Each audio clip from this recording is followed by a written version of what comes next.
हरिजनाचे कोणान घडावे निंदा, सहात गोविंदा नाही त्याच, रूपा येऊनिया धरी अवतार, भक्ता भयकर खळा कष्ट,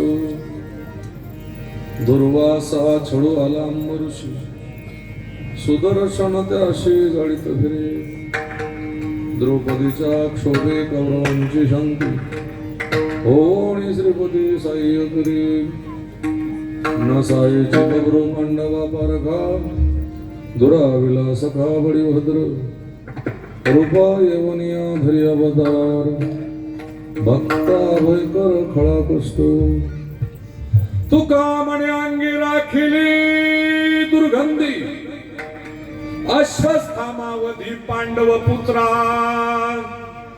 रूपा येऊनिया धरी अवतार, भक्ता भयकर खळा कष्ट, विठ्ठल विठ्ठल.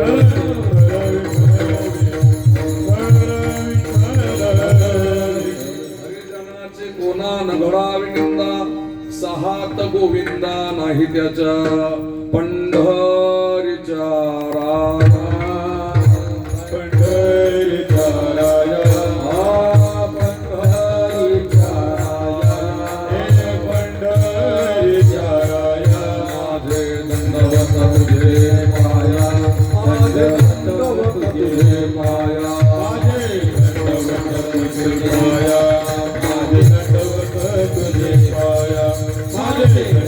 तुझे पाया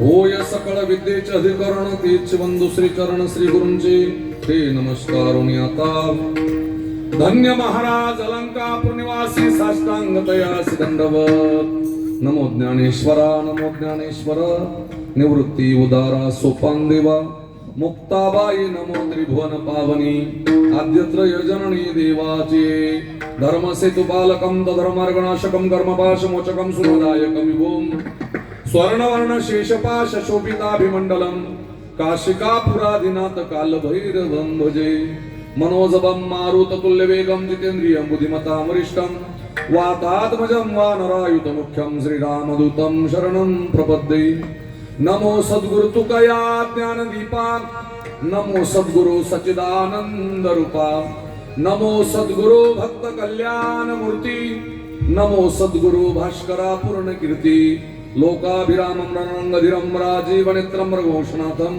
कारुण्य रूपं करुणाकरंतं श्रीरामचंद्रं शरणं प्रपद्ये श्री गुरु ध्यान श्री गुरु रचन हे न घडता मती होईल मंदा श्री गुरु विठ्ठल भावे वंदा दाखवती निज प्रमानंद काय माझी वाणी मानेल संतासी रंजव चित्ताशी आपुलिया नामा म्हणे आम्ही पायरीचे चिरे संत पाहिरे वरी देते नाचू कीर्तनाची रंगी ज्ञानदीप लावू जगी विठला विठला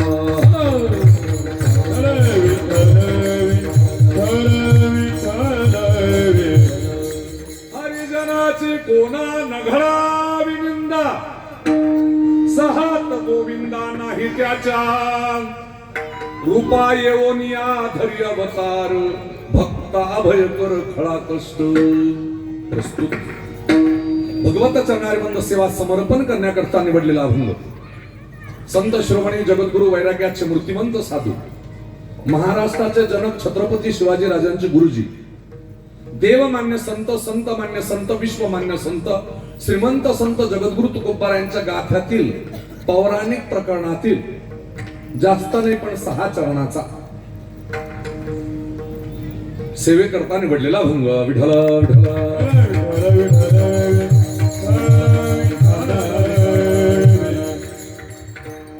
सेवेला प्रारंभ करण्यापूर्वी परिहारार्थ बोलायचं झालं सर्वांना ज्ञात आहे सर्वांना श्रुत आहे सर्वांना माहित आहे सांगण्याची गरज राहिलेली पण प्रधान कर्तव्य वक्त्याचं असतं सांगा श्री क्षेत्र वडनेर दुमाला हनुमंताच्या निळकंठेश्वराच्या आणि पांडुरंगाच्या प्रारंगणामध्ये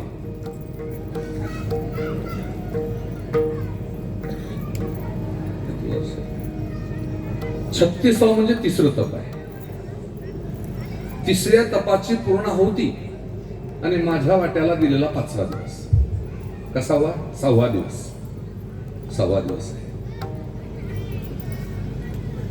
6व्या दिवसाची सेवा करण्याचा योग मला प्राप्त झाला हरिभक्तीपरायण श्रद्धेय निलेश महाराज गाढवे पाटील यांच्या नियोजनातून ज्यांच्यावर मी विविध गावामध्ये अनन्यसाधारण नाही खूप प्रेम करत होतो असे आमचे वैकुंठवासी हरिभक्तीपरायण अशोक तात्या हंडोरे आताच त्या घरामध्ये राजकीय वारसा म्हणून नूतन आमच्या संजीवनीताई नगरसेवक झाल्या त्यांनी फोन केला म्हणून बहुत दिवसा फेरा आला या नगरात आणि इथे आल्यानंतर खूप आनंद वाटला कार्यकर्त्यांचं स्वागत पाहून मन प्रसन्न झालं इंद्रासारखी दोघं मृदंगाचार्य जसं किरण पडावं तसं किरण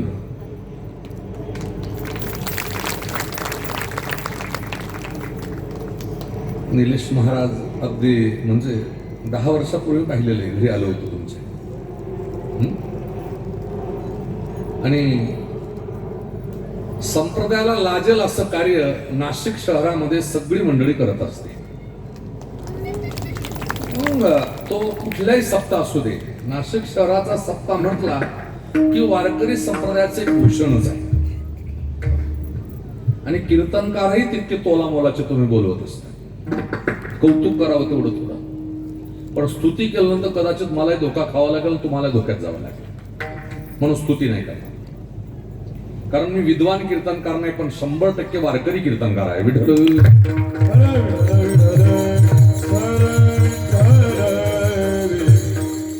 विद्वानांचं कीर्तन वेगळं असतं आणि वारकऱ्याचं कीर्तन वेगळं असतं. हो, विद्वान लोक ठरवून येत असतात,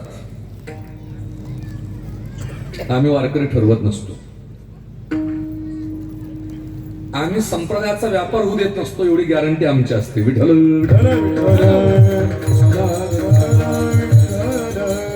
हे कीर्तन तुम्हाला सुधारवण्याकरता आम्ही करत नसतो. तुम्ही सुधारावा ही आमच्या अपेक्षा मुळीच नाही. जो कीर्तनकार म्हणत असेल की मी धर्मप्रचारक, मी समाज सुधारक आहे, मी प्रबोधनकार आहे, हा त्याचा गैरसमज आहे. कीर्तनकारानं लोक सुधारले असती तर रोज 15,000 खेड्यात कीर्तन आहे. किती? 15,000 खेड्यात कीर्तन आहे रोज. काही कीर्तनकारांच्या पुढे रोज 50,000 लोक आहे. सरासरी 500 लोकांपासून तर 50,000 लोक कीर्तनाला आहेत. जर महाराष्ट्राची हिंदू समाजातली मंडळी सुधारली असती तर कोपल्यातले दुकान आमच्या छाताड्यावर रोड आली नसती.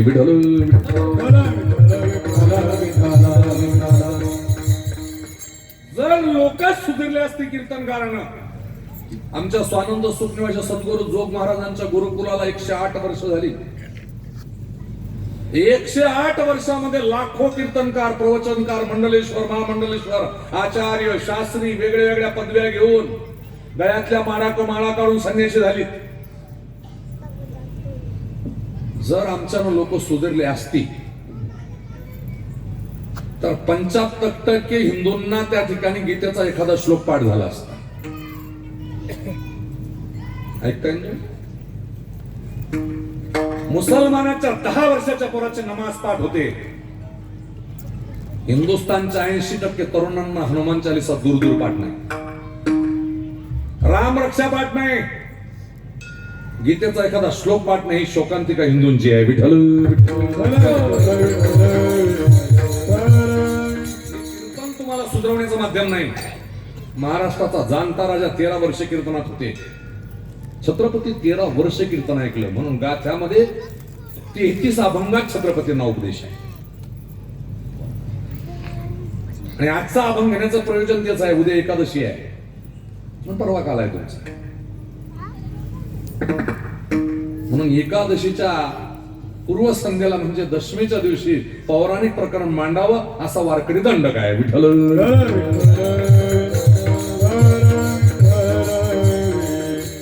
तुम्हाला सुधरवणं नाही. तुम्हाला आता 36 वर्षामध्ये किती किती किती कीर्तनकार गेले, तुम्ही कसा येत काय?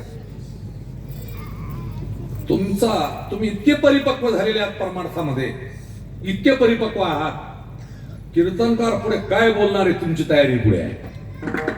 फक्त गंमत अशी आहे, अंगारा तयार आहे फुकण्याकरता आम्ही येत असतो. विठ्ठल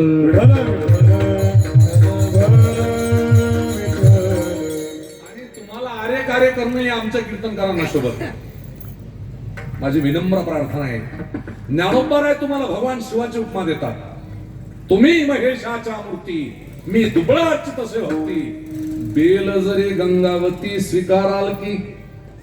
म्हणून शिवस्वरूप तुम्ही या ठिकाणी भगवान पांडुरंगाच्या निळकंठेश्वराच्या दरबारात, हनुमंतरायाच्या दरबारात तुम्ही आहात. तुम्हाला सुधरवणं आमचा नियम आहे. हो, मी मग सांगितलं, या महाराष्ट्राच्या मातीनं नी पासून नी पर्यंतच्या अशी संत महाराष्ट्रात जन्म अवताराला आली. नी पासून नी पर्यंत निवृत्ती, ज्ञानदेव, सोपान, मुक्ता, एकनाथ, नामदेव, तुकाराम, सावता, गोरोबा, चोखोबा, निळोबा, मीराबाई, जनाबाई, सदन कसाई, सेनानाभिषेक, मोहम्मद, नागोजग मित्रा, नरहरी सोना, रोहिदास, कपिल, संताजी जगणारे, रामानुजाचार्य, मध्वाचार्य, निंबार्काचार्य, वल्लभाचार्य, गौणपादाचार्य, पादपद्माचार्य, हस्तामलक आद्यगुरु शंकराचार्य, इतके रथी महारथी आले. त्यांचं तुम्ही ऐकलं नाही. आम्ही कोण्या झाडाची पानं. विठ्ठल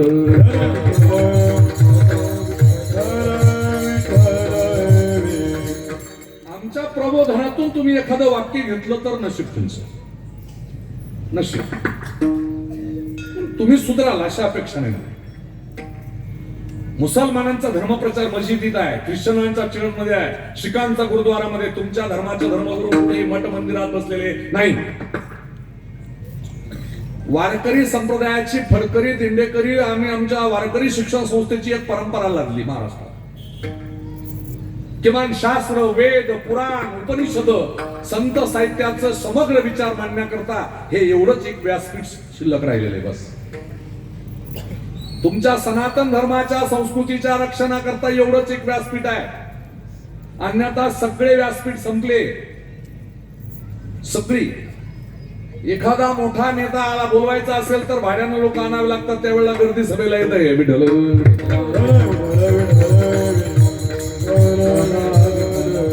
आज या ठिकाणी 1000 महिला या ठिकाणी एवढ्या मंडपामध्ये, भव्य मंडपामध्ये अगदी इम्पोस्ट वेळेमध्ये आलेल्या आहेत. कारण ही वेळ सगळ्यांची दलदलीची असते. 7 ते 9 कीर्तन करणं फार कठीण आहे, पण आमच्या लोकांना बरं झालं. नाही तर महिला मंडळाचं संध्याकाळ ही वेळ म्हणले याच्या मड्यावर काय भाजी घालू हीच टेन्शन. तुमचं लई टेन्शन मोठं असतं. आणि तुम्ही म्हणून आमचा धर्म जिवंत आहे, तुम्ही म्हणून आमची संस्कृती जिवंत आहे, तुम्ही म्हणून आमच्या विश्वाचा आधार झाला. भारतीय नारीचा आधार म्हणजे भारतीय संस्कृतीचा त्या ठिकाणी आधार. तर तुमच्यात ताकद फार मोठी आहे, आमचं नाही. कारण तुम्ही कुठल्याही मंदिरात गेले तर त्या देवाला काहीतरी मागल्याशिवाय तुम्ही मंदिरातून बाहेर ये. तुमचा नियमच आहे. एक वाक्य बोलू, जरा जड आहे थोडस, पण बोलतोच. जुने लोक म्हणायचे माणसानं पुण्य केलं का अर्ध बायकोल मिळतं, असं म्हणायचे. मी कित्येक लोकांना आतापर्यंत विचारलं, नरोटे महाराज, आरोटे महाराज,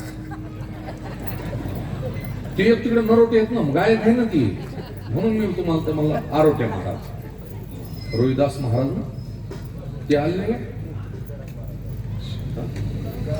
तुकाराम महाराज. अरे वा, नावाप्रमाणेच आहे राव तुमचं काम. नावाप्रमाणे झटका आहे तुमचा. विठ्ठल विठ्ठल.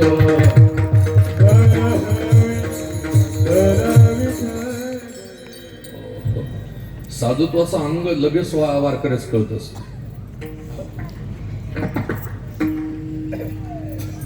तुकाराम बाबा, एखादं तुम्ही आता तुमच्या पूर्ण लाईफ मध्ये एखादं असं उदाहरण ऐकलं का?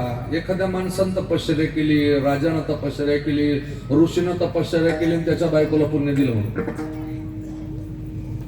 हा समाधान महाराज, एक बरं झालं बुवा, बुवा झालं म्हणून बरं झालं. आता आम्हाला महाराज म्हणतात बरं, पण आमच्याकडे बुवाज लावण्याची पद्धत आहे अजूनही बऱ्याच असतात. विठ्ठल विठ्ठल.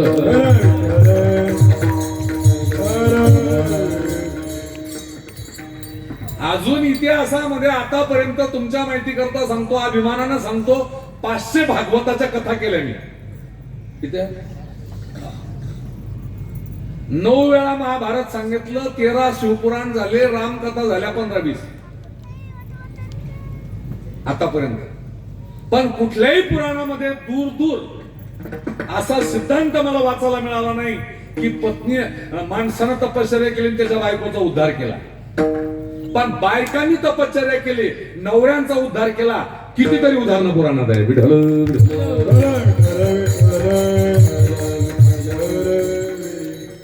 बायकाने नवऱ्यांचे उद्धार केले, किती उदाहरणं सांगता येतील. यमाच्या दाऱ्यातून सत्यवानाला सोडून आणलं, तपश्चर्या कोणाची होती? सावित्रीची. जालिंदर नावाचा दैत्य मातला होता, तपश्चर्या कोणाची होती? रुंदीची होती. महारोगी पती जिवंत केला, तपश्चर्या कोणाची होती? शांडिल्यची. बरोबर. नवरा तपस्वी असताना नवऱ्याला एका घोटात समुद्र पिण्याची ताकद दिली. बरोबर. अगस्ती. पत्नी लोपामुद्रा.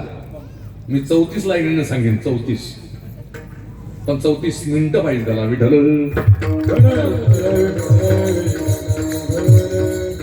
तुमची फार मोठी ताकद आहे. तुमच्या ताकदीनं तुमचं घर उभं आहे, तुमचा परिवार उभा आहे. हो, म्हणून अभंगाचा प्रतिपाद्य विषय असा आहे, श्रीमंत तुकोबाराय सांगतात की हरिजनाची निंदा करू नये. हरिजन कुणाला म्हणावं? त्याच्या गळ्यात तुळशीची माळ आहे, जो गंध लावतो, एकादशी धरतो, वारी करतो, त्याला म्हणावं हरिजन.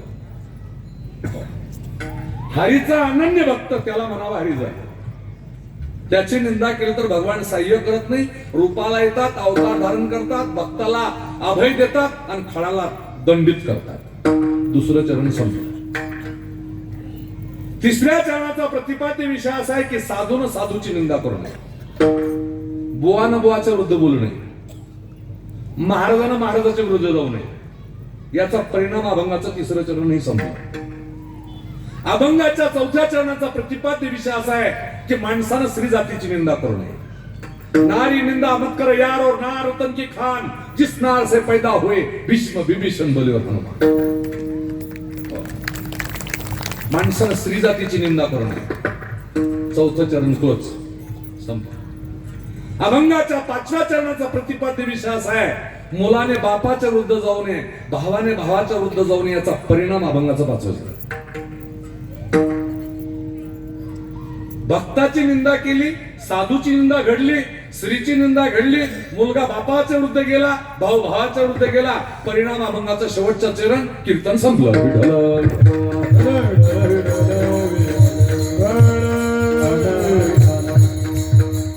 एवढंच कीर्तन आहे, बाकी काहीच नाही. हे सांगणारे तुकाराम महाराज आहेत आपल्याला. कोण तुकाराम महाराज? वैराग्याला फुटलेली पहाट तुकाराम महाराज. कोण तुकाराम महाराज? अनु रेणुया ठोकळा तुका आकाश आहे.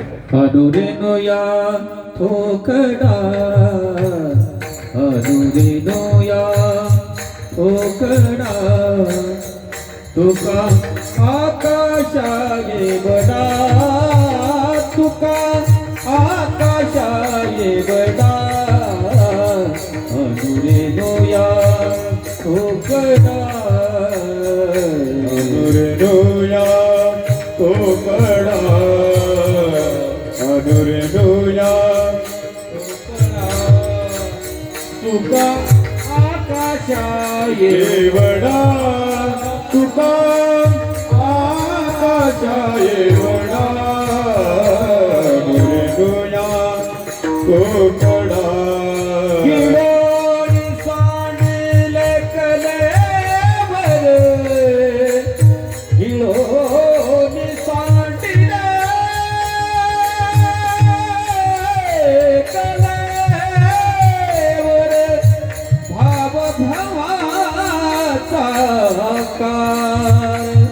भाव ब्रह्माचा आकार. अनुरेणुया ठोकळा, अनुरेणुया ठोकळा, तुका आकाशाये वडा, तुका आकाशाये वडा. अनुरेणुया ठोकळा.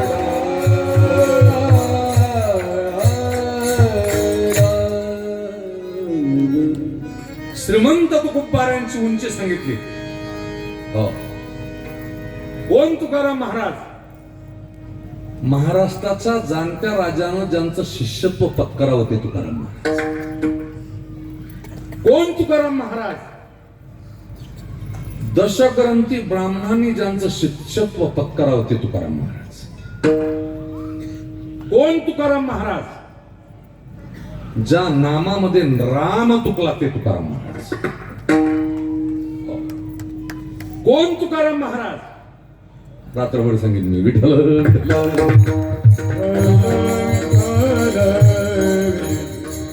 महाराजांची उंची आमच्या कीर्तनकारांनी कमी केली.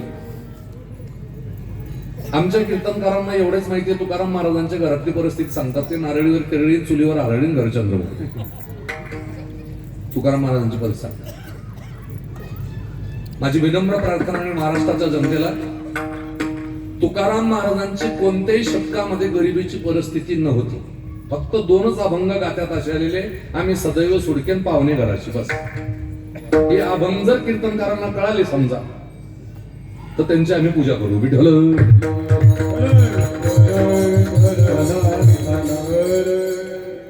द्वाराचार्य महामंडलेश्वर आचार्य रामकृष्णदास लविस्कर महाराज परवा येत आहेत तुमच्याकडे.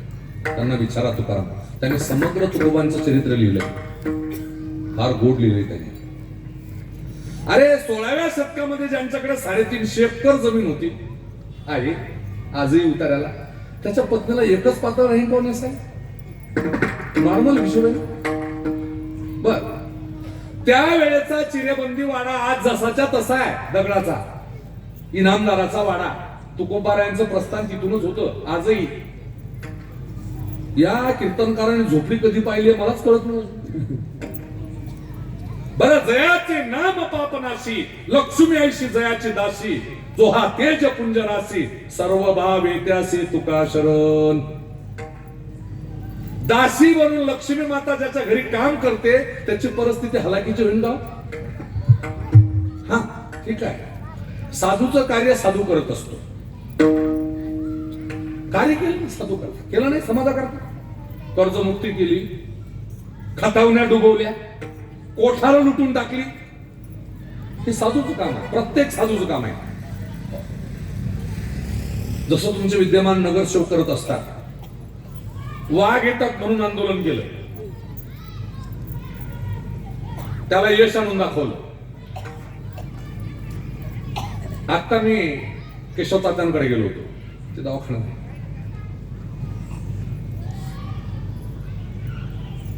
रात्री, किती रात्री तुम्ही या मंडळीकडे जा, किती रात्री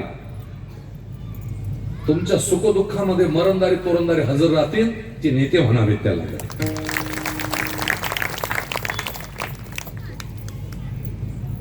आता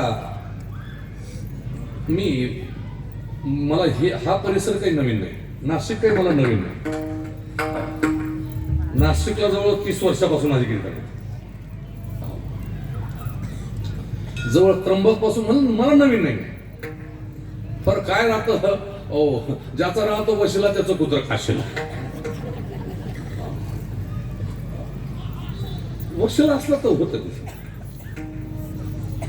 आणि काय झालं, टेक्निकली तुमची स्तुती केली ना, तुम्ही आम्हाला लगेच तारीख देणार, आणि तेच आमच्या वारकऱ्याला जमत नाही. विठ्ठल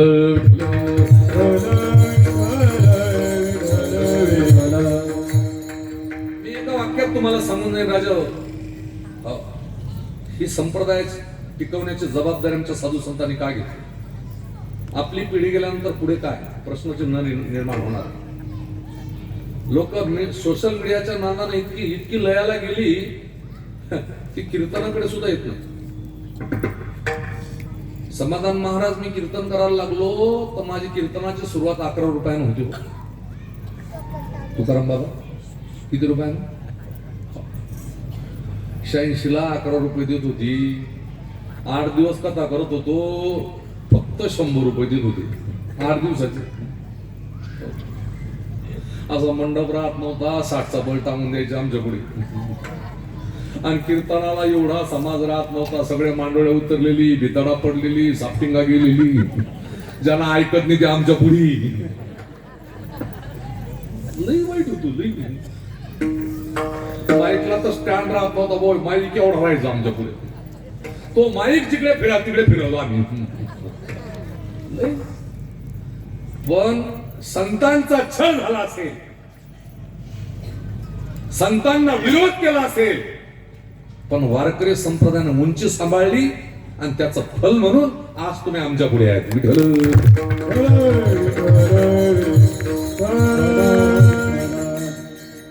आणि माझे विनम्र 36वं वर्ष आहे. मी मगाशीच विचारलं तुमच्या संजू होल, म्हटलं यादी लई भारी भरली, कोण भरली हो?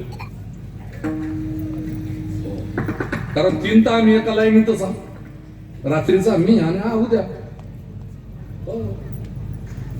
आणि आमच्या सगळ्यांचा बोस म्हणजे काला. ज्यांच्या पुढे आम्ही परीक्षा देत होती. आणि माझी विनम्र प्रार्थना राहील, किमान वारकरी एवढा निकष लावून कीर्तनकार बोलवत जा. विठ्ठल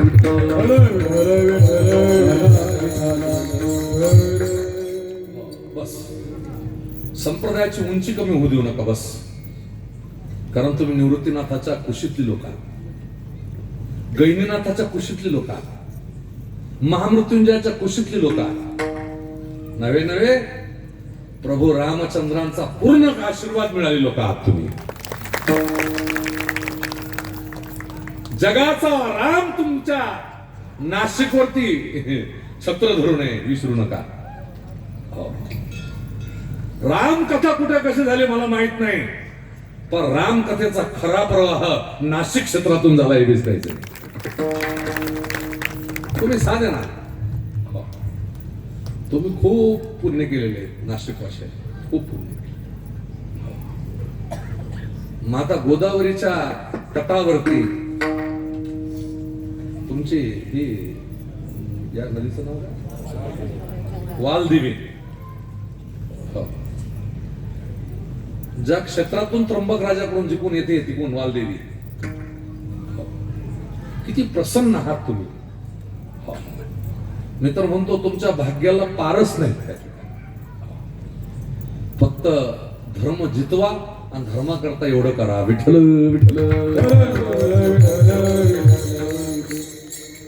गळ्यात माळ धारण करता आली जरूर धारण करा. एकादशी धरता आली जरूर धरा. वारी करता आली जरूर करा. गंध लावता आला जरूर लावा. शेंडी ठेवता आली जरूर ठेवा. पण हे जमत नसेल आणि हिंदू म्हणून जन्माला आला असेल, हिंदू म्हणून जन्माला आला असेल, हे जमत नसेल कदाचित. तुम्ही करू नका, पण जे करत असतील त्यांच्या विरुद्ध बोलू नका. सरळ आहे.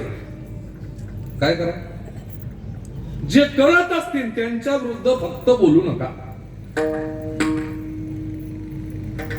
तुमच्याला होत नाही ना, करू नका. हिंदू म्हणून आत ना तुम्ही राहा. तुम्ही करू नका, पण कोणाच्या विरुद्ध बोलू नका.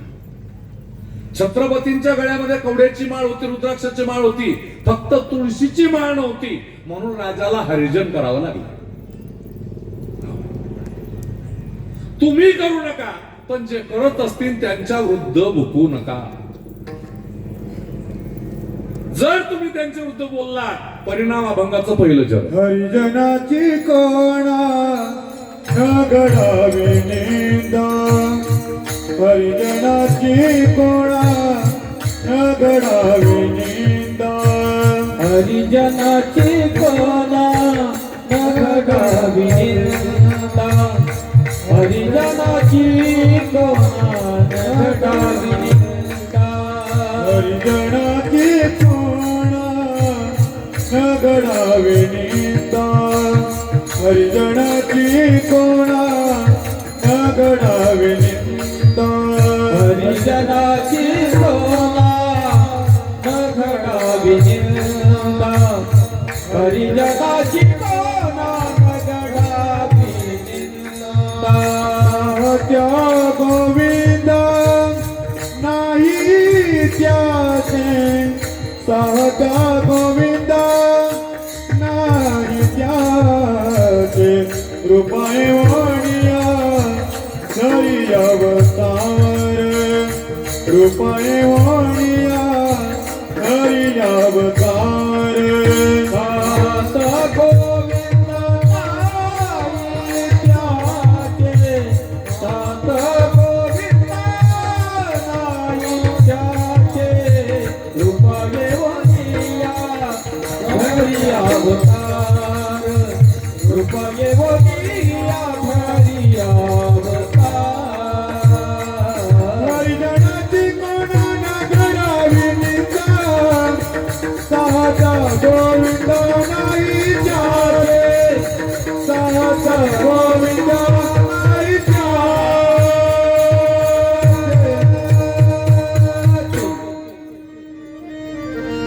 श्रीमंत तुकोबाराय सांगतात राजा हो, काहीच नव्हतं, खाली पाणी होतं, वरती आकाश, आणि आकाशात पाण्यात देवाला करमत नव्हतं म्हणून सृष्टीची निर्मिती केली. या पृथ्वीवर पहिला प्राणी बैल आहे, दुसरा कुत्रा आहे, तिसरं माकड आहे, ते झाडातले प्राणी आहे. मग अंड्यातले निर्माण केले, सरपटणारे, उडणारे.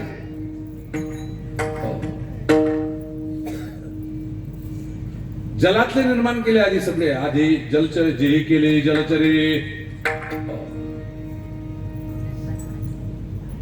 मग घामातले प्राणी निर्माण केले देवानं, डोक्यातल्या वा लिखा, देखणं, बादड, गोमाशा, गोचिड्या ही घमातली सृष्टी आहे. आणि सगळी सृष्टी मोजली 83,99,999 वरली. देवाच्या लक्षात आलं मी ज्यांना जन्माला घातलं ते मला ओळखतात का, म्हणून देव बैलाच्या पुढे जाऊन उभे राहिले.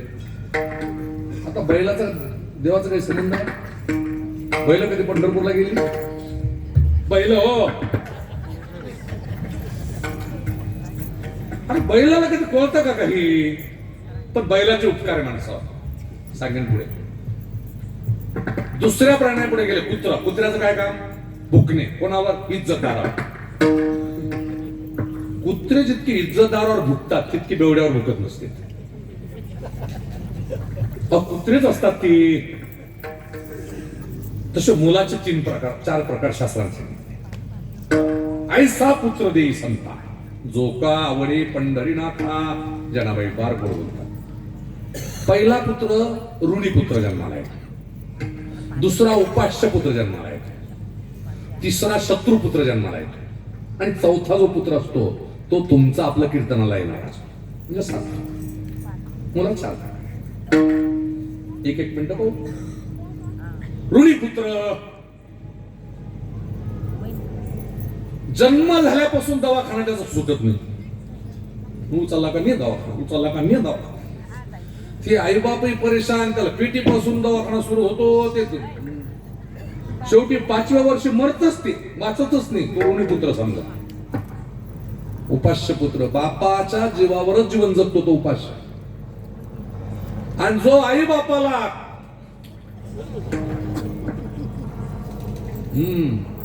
बापाला लय हौस होती ना, कुळाला दिवा पाहिजे. कसा का पेटेना पण दिवा पाहिजे. माय बापाला का कुटेना दिवा पाहिजे. आता दिव्यावाल्या असे फिरताय तर चिमण्याच नाही. आणि ज्याच्याकडे चिमणी आहे ते म्हणता नोकरीवालाच पाहिजे.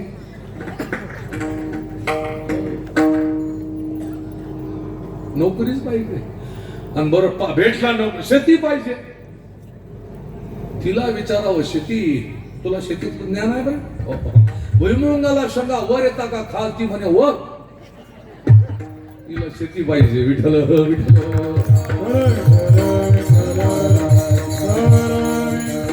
आई बापाला मारणारे अवलादी शत्रुपुत्र म्हणून जन्माला येते. समाजात जे आदर होऊ देत नाही ती शत्रुपुत्र म्हणून जन्माला येते. आणि चौथा पुत्र सात्विक पण कधी जन्माला माहिती तो 83,99,999 एवढी योनी संपल्यानंतर मनुष्य देह दिला. दुर्लभ दिला, सुंदर दिला, उत्तम दिला, देखणा दिला, पवित्र दिला, देवानं दिला. कोण?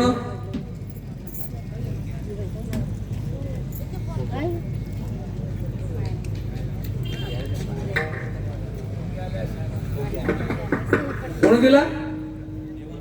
हा, देव या अक्षरामध्ये दीव नावाचा धातू आहे. ऐका ऐका. देव या अक्षरामध्ये दीव नावाचा धातू आहे. जो स्वतः प्रकाशित आहे, जगाला जो प्रकाशित करतो त्याचं नाव देव आहे. आता देवाची व्याख्या सांगतो ऐका. रात्री खाल्ल्याला जो पचवतो त्याचं नाव देव आहे. आपण झोपल्यानंतर आपल्याला झोपीत विसर पाडतो त्याचं नाव देव आहे. आता महत्वाचं सांगतो. जगाच्या वेळेला आपल्याला पाठवलं त्यावेळेला आपल्या चेहऱ्याचा दुसरा माणूस पुन्हा या जगात येऊ दिला नाही, त्याचं नाव देव आहे.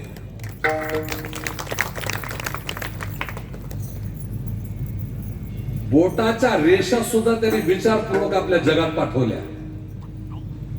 थम केव्हायची ताडकी बाई. बोटाच्या रेषा सुद्धा सारख्या येऊ दिला नाही, त्याचं नाव देव आहे. आईच्या शरीरात दूध निर्माण करतो त्याचं नाव देव आहे. जगात सगळे कारखाने होऊ दिले पण रक्ताचा कारखाना ज्याने त्याच्या ताब्यात ठेवला त्याचं नाव देव आहे. तुम्ही माना का नका मानू, सत्ता त्याचीच आहे. त्याची सत्ता आहे म्हणून त्याचा उत्सव आहे.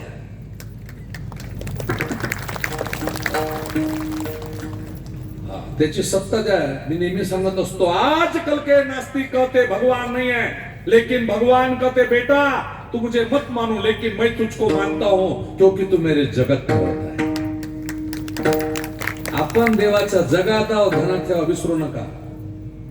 जोपर्यंत त्याला गरज आहे तोपर्यंत वडनेर मध्ये आपण, वडनेर दुबाला मध्ये आपण सुखरूप, आणि त्याला ज्या दिवशी गरज भासत नाही त्या दिवशी तो आपल्या दारी गर्दी जमा केल्याशिवाय राहत नाही भाऊ.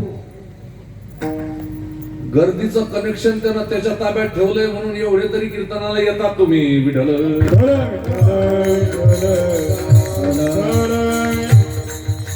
शरीर देताना अमोल किमतीचं दिलं, किंमत ठरवता येणार नाही. एक किडनी ग्लोबलला जर ट्रान्सफर करायची म्हटले तर 1,80,00,000 लागतात निलेश महाराज. किती? 1,80,00,000 एका किडनीची किंमत आहे. एका फ्यूजची किंमत आहे 1,500 रुपयापासून 7 लाखाचा फ्यूज भेटतो. फ्यूज समजतो म्हणून काल इथं 50 लाखाचं मशीन आहे, त्याला 9 वाला, एका वाला 7 लाख रुपये लागतात.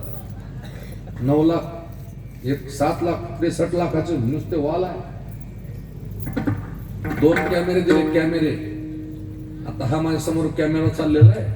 कधी कधी ते आम्ही कथेमध्ये असतो ना, आम्हाला ते असे फिरवताना दाखवतात की 5-5 कोटीचे कॅमेरे. ते मुंबईला मी विचारलं 5 कोटीचे कॅमेरे. होय, पण किती फोटो काढले. त्यात एक फंक्शन आता डिलीट नावाचं, ते दाबलं का डिलीट. पण देवानं तुम्हाला 2 कॅमेरे दिले, 2. एकदा फोटो काढले, मेमरी सेव्ह झाले का जवळ आपण मरत नाही तोपर्यंत सेवच, डिलीट करायचं कामच नाही. बरं, मेमरीला रॅम नाही, GB नाही, अनलिमिटेड. असं सुंदर शरीर दिलं राजा तुम्हाला, खूप सुंदर दिलं. दिले इंद्रिय हात पाय कान, दिले हात पाय कान, डोळे मुख बोलाया वचन, डोळे मुख बोलाया वचन, जेणे तुझोडसी नारायण, जेणे तुझोडसी नारायण, दास जीव पण भवरोग, दिले इंद्रिये हात पाय कान, दिले इंद्रिये हात पाय कान,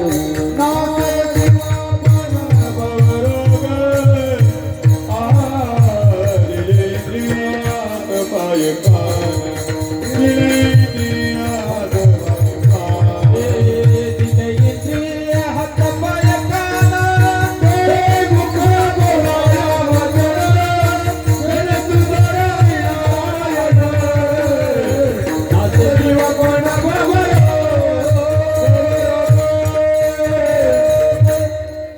सुंदर शरीर दिले, सुंदर दिले.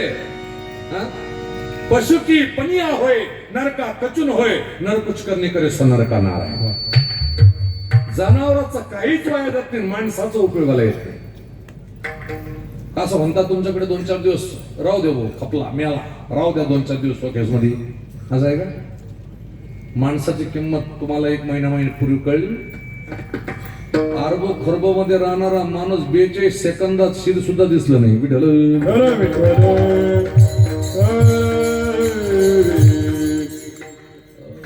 आरबो खरबो महाराष्ट्राचा अर्थ खातच. किती सेकंद लागले? 42 फक्त, मिनिट नाही, मिनिट. म्हणून या शरीराची किंमत आमच्या जगद्गुरु तुकोबारायांना चांगली कळालेली होती, माहित होतं. वास्तविक पाहता तुकोबाराय वैकुंठातलेच होते. तुकाराम महाराज कधीच नाही, सामान्य महाराजांची उंची सांगता येणार नाही. ध्यानात ठेवा, महाराजांच्या प्रत्येकाच्या जीवनामध्ये विरोधक स्ट्रॉंग असला पाहिजे. स्ट्रॉंग विरोधक स्ट्रॉंग असला समजा की तो प्रगती पथावर जात असतो समोरचा माणूस. तुम्हाला माहिती आहे रामाचा विजय कोणाच्या आशीर्वादाचा? रामाचा विजय कोणाच्या आशीर्वादाचा?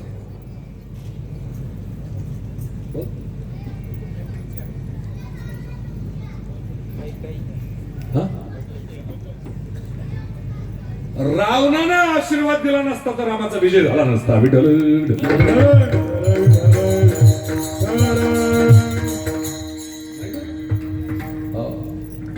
तुम्हाला रावणाचं एकच चरित्र माहिती, त्यानं जानकी माता पळवली. अरे तो पळू शकत नाही. तुम्हाला माहित नाही रावण राजा जानकी मातेच्या अंगाला नुसता स्पर्श केला असता रावणा तर रावण जळून खाक झाला असता. जानकी सामान्य होती. कुणाची कन्या आहे जानकी? हा?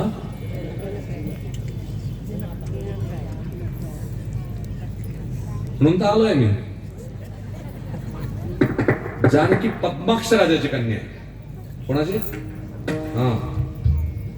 कारण आम्हाला वेळ कुठे आहे महाराज? आता कुठे आता सप्ते मोठे मोठे व्हायला लागले तर तुम्ही जमा व्हायला लागले, आणि आम्ही थोडस बदलून घेतलं आम्हाला म्हणून तुम्ही यायला लागले. विठ्ठल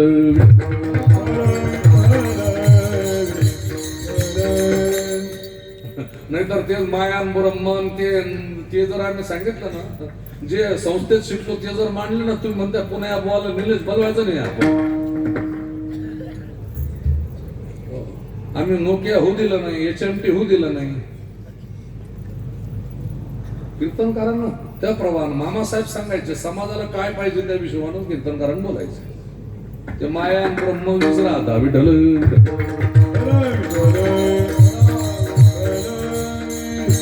जानकी माता पद्माक्ष राजाची कन्या आहे. पद्माक्ष राजांना पुत्र व्हावा म्हणून यज्ञ आरंभ केला, आणि त्या यज्ञामध्ये काय झालं? मंत्र उलटा पडला.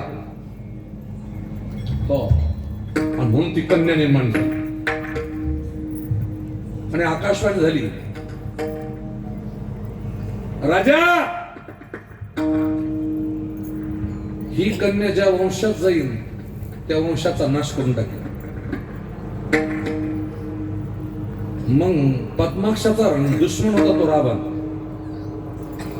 निलेन रावणाच्या राज्यात मंदोदरी ही अग्नीची कन्या आहे. या मंदोदरी, अहिल्या, तारा, द्रौपदी या अग्नीच्या कन्या राजा. त्या अग्नीतून प्रकट झालेल्या आहेत, ज्वाला आहेत त्या. म्हणून रावण नांदाला लागला असता, जळून गेला असता. म्हणून रावणानं जानकी मातेला ठेवतानाच अशोकवनात ठेवलेलं आहे. अशोक माहिती आहे तुला? जिथे शोक होत नाही त्या नावात त्याचं नाव आहे अशोक. असं वन होतं ते. म्हणून अशोकाचे झाड घराच्या शेजारी लागतात. विठ्ठल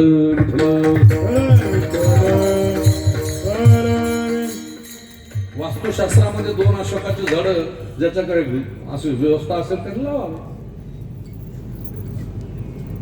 एक पांढऱ्या दृष्टीनेचं झाड ठेवावं आणि तुळस मात्र हासरी ठेवावी. प्रत्येक तुमच्या दारची तुळस हासरी राहिली की तुमच्यावर कोणतं संकट येते, पण तुळशी नसेल तुमच्या घरचा अन्न नरका समान आहे.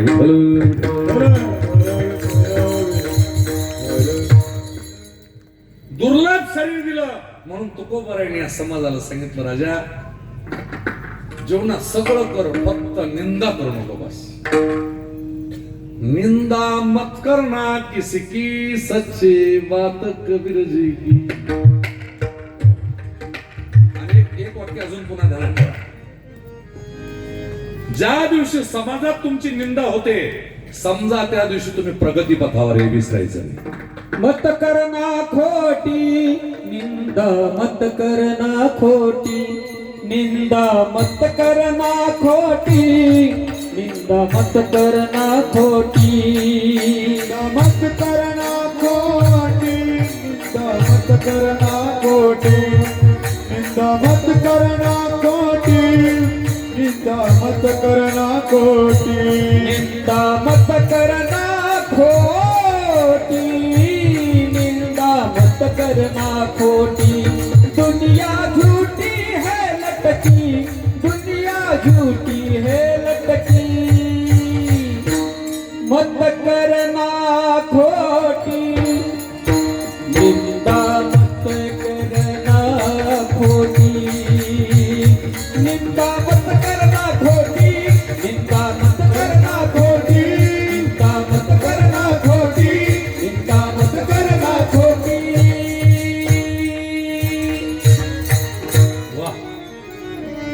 निंदा महाराजांनी या निंदेकरता लिहून ठेवलं, निंदकाचे घर असावे शेजारी, निंदकाच्या तोंडी साबणाची वडी. कोणता साबण? भीम बार. जसा तो साबण निथळतो ना तसं ती निंदक असतो. निंदा करणारे म्हणजे आपले कपडे स्वच्छ करणारे. म्हणून माणसाच्या जीवनात निंदक आलाच पाहिजे जवळजवळ. त्यानं कपडे धुतले की आपलं आपण साफ झाले. पूज्यपाद मोरारी बापू म्हणायचे, समाजात आपली निंदा होते, त्या निंदकाच्या नावानं घरामध्ये 2 दिवे लावायचे. 2 दिवे लावायचे. आणि तेच तुकोबाराय सांगतात की हरिजनाचे कोणान घडावी निंदा, साहात गोविंदा नाही त्याच्या. मग भगवान काय करतात? रूपायवनी आदरी अवतारा, रूपायवनी आदरी अवतारा, रूपायवनी आदरी अवतार, रूपायवनी आदरी अवतार.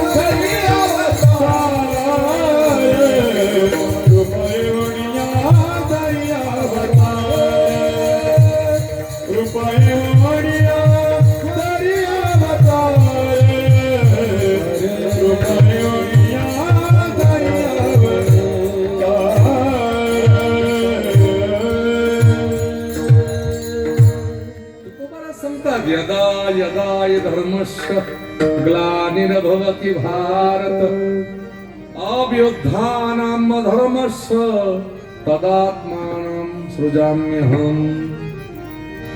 पवित्राणाय साधूनां विनाशाय च दुष्कृतम्. धर्मरक्षाय अवतार केसी, आपुल्या पायीसी भक्त जना, आपुल्या पायीसी भक्त जना, आपुल्या पायीसी भक्त जना. घेऊन चक्र गदा हाची धंदा करीतो, भक्ता राखे पायापाशी दुर्जनाची. आता या चरणावर नाही म्हणलं तरी मी 36 तास बोलू शकतो. किती तास? 24 अवतार सांगण्याकरता 24 तास तरी पाहिजे. देवाचा अवतारच त्याच्याकरता. मत्स्य कस्य वराह नृसिंह वामन पराराम परशुराम बौद्ध कलंकी कुमार महिपती ही सगळी अवतार. किती अवतार. फक्त एकच ध्यानात ठेवा की निंदा करणाऱ्याकरता आमचा देव तयार आहे. म्हणून निंदा करू नये एवढाच आजच्या अभंगाचा आशय. महाराज हे झालं लक्ष, एवढं इथपर्यंत लक्ष झालं आमचं. अवतार घेतो पण नेमकं तुम्ही मगाशी बोललात साधून साधूच्या विरुद्ध जाऊ नये. अभंगाचं 3रं जग. दुर्वासाच्या आरामशी, दुर्वासाच्या आरामशी, आलामरुची, दुर्वासाच्या आलामरुची. सुदर्शनाच्या साईत भीरे, सुदर्शनाच्या साईत भीरे, रूपाये वडिया धरी अवतार, रूपाये वडिया धरी अवतार.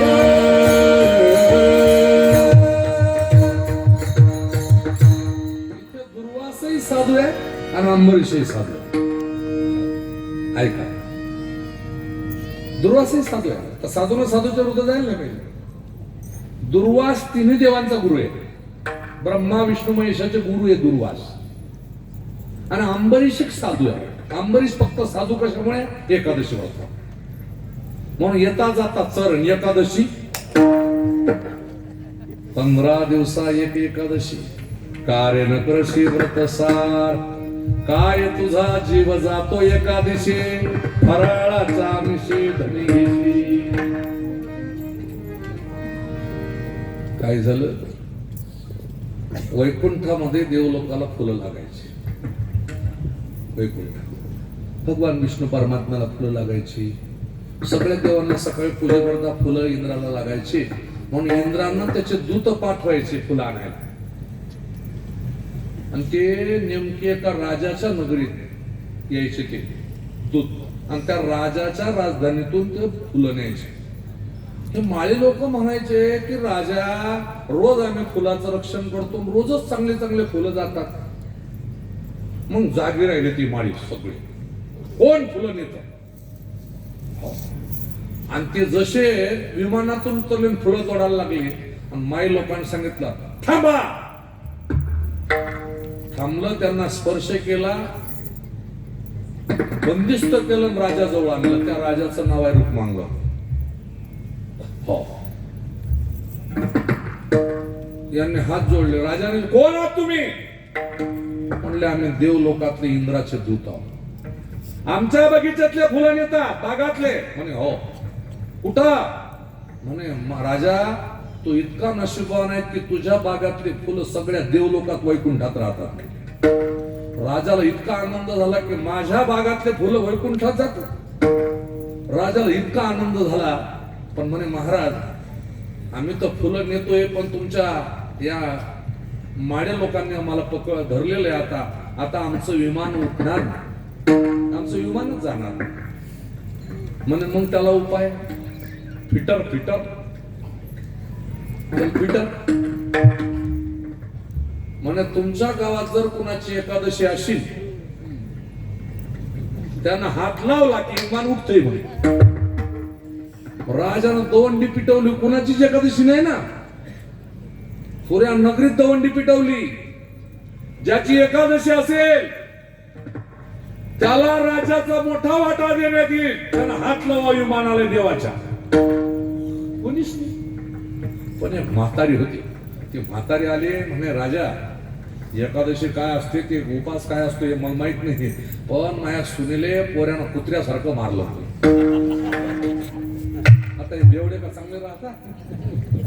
हो, पहा तुम्ही, वारकरी माळकरी माणूस असेल, चांगल्या सुगतीत माणूस असेल तर बाईला टेन्शन नसतं. पत्नी असतं का टेन्शन? तिला माहिती आहे आता आम्हीच ना इसगाव तिसगाव म्हणून पुढे. मी खोटं सांगत नाही तुम्हाला, आज मी 42 वर्ष समाजाच्या पुढे, 42 वर्ष. हो, आमच्या घरी निवांत झोपतात. त्याला माहिती, रस्त्यावर पाणी सुद्धा पित नाही, आराम सुखरूप घरी येते. पण बेवड्याची बाई इकडे पेत नाही म्हणून बोलतो. तिच्या डोक्यात इतका विचार असतो, आपलं चित्र घरी येत नाही तर ती झोपत नसते. म्हणून संसार त्या बेवड्याच्या बायकोकडून शिकायचा. म्हणले असली मारली. आणि एक सांगतो, महिला मंडळ तुम्हाला माझी विनंती राहील, पुराण असं सांगतं, महिला मंडळाने सकाळ संध्याकाळ घरामध्ये खळखळून हसायचे. खळखळून हसायचे. काय काय म्हणते, महाराज आमच्या घरी तर हसतच नाही, लाटणं आणून फेकायचं, पण हसायचं. एक सांगू तुम्हाला, ज्या घरामध्ये स्त्रिया सकाळ संध्याकाळ दुःखी असतात त्या घरातली राग कधी होऊन सांगता येईल. संतुष्ट स्त्री घराची लक्ष्मी असते. सुखीचा सिद्धांत सांगतो पुढे चालतो. चलती चलती ऐसी चलती तो घी की चिराग जलती. चलती चलती ऐसी चलती तो घी की चिराग जलती. बुसती बुसती ऐशी बुसती घर घर फिरती जलाने को माचीस मिळती. म्हणून घरातल्या स्त्रिया संतुष्ट असल्या पाहिजे. आणि जेवढ्या इथे सासूच्या नाव पदाच्या बसलेल्या आहेत ना, ज्या सासवा झाल्यात त्यांच्याकरता सांगतो, तुम्हाला हात जोडतो. तुमचं नशीब फुटकं होतं म्हणून तुम्हाला सगळं करावं लागत होतं, वाटावं लागत होतं, कोटावं लागत होतं, दळावं लागत होतं, वराठा पाट्यावर वाटावं लागत होतं, धुणं आपटून धुवावं लागत होतं, डोक्यावर सरपण आणावं लागत होतं, विहिरीचं पाणी काढून आणावं लागत होतं. तुमचं नशीब फुटकं. सकाळी झालं का चुला आणि संध्याकाळी झालं का चुला. तुमचं नशीब फुटकं. जुन्या सासा मारत होत्या, मारत. जुन्या काळात सासुरवास होता, आता सुनवास आहे आमच्या तिकडचं. इकडे सांगत नाही अजून अर्धा तास आहे. आमच्या आजी गुरु धुंडा महाराज सांगायचे, जी सासू सुनेच्या डोळ्यात कायम ठेवते आसू, तिला म्हणा म्हणे सासू. घरात कधीच ठेवत नाही म्हणे आनंद, तिला म्हणा म्हणे ननंद. लवंगी मिरची लंबरी. तो जुना काळ होता, आता नाही. हो, आता जेवढ्या सासू आहे ना, तुम्ही तो विचारच करायचा नाही. जुन्या काळात वेगळं होतं, जुन्या काळात लग्न होते, आता लग्न नाही. आता कसली लग्न. त्या नवरदेवाला परवा मी पाहिलं, एका नवरदेवाला घोड्यावर बसायला 4 लोक लागली. 4 पोरांना चढवला नवरदेव. अरे मरीन तो घोडा. आता मी कुंडल्या पाहतो, महाविषय ज्योतिष. हो, मी भविष्य पुराणाची फार मोठी डिग्री घेतलेली. आता रोज 5-50 लोक तरी हे कीर्तन करायचं कामच नाही बरं का संजू भाऊ. कीर्तन करायचं काम नाही, पण तुम्ही धंदा करत नाही ना. नाही करत. नुसतं लॅपटॉप खोललं ना तर तुमचं भविष्य लय सोपं असतं. बाई आता तुमच्या भाऊबंधाला तुमची परिस्थिती पाहावत नाही, बरोबर. तुमचं भविष्य काय लय कठीण आहे. तुमचं भविष्य लई सोपं आहे, मला लई सांगता येते. पण आता नको ना, वेळ संपली ना आपली. फक्त संतुष्ट राहा घरामध्ये बस. आणि एक करा, ती बी सांगून जातो चालता चालता. आता तुम्ही एवढ्या मोठ्या संख्येनात ना, घरात 2 गणपती पूजत नका. एकच जुन्या लोकांचा गणपती पूजायचा. पण ते आता नवीन फॅशन निघाली, पोरचं लग्न निघालं का देतेच गणपती. दुसरा गणपती तुमच्या घरात आला असेल, त्याला बांधून टाका कपाटात. आणि जेव्हा भाद्रपद महिन्यात गणपती बसतील तेव्हा त्यालाही बसाडा, त्यालाही नदीत जाऊ द्या बालदेवी. नाही तर आणून टाका. महाराजांनी सांगलं, वास्तूतला पहिला दोष गणपतीमुळे, दुसरा दोष तुमच्या घड्याळामुळे. हे कधीतरी सांगितलं पाहिजे. विठ्ठल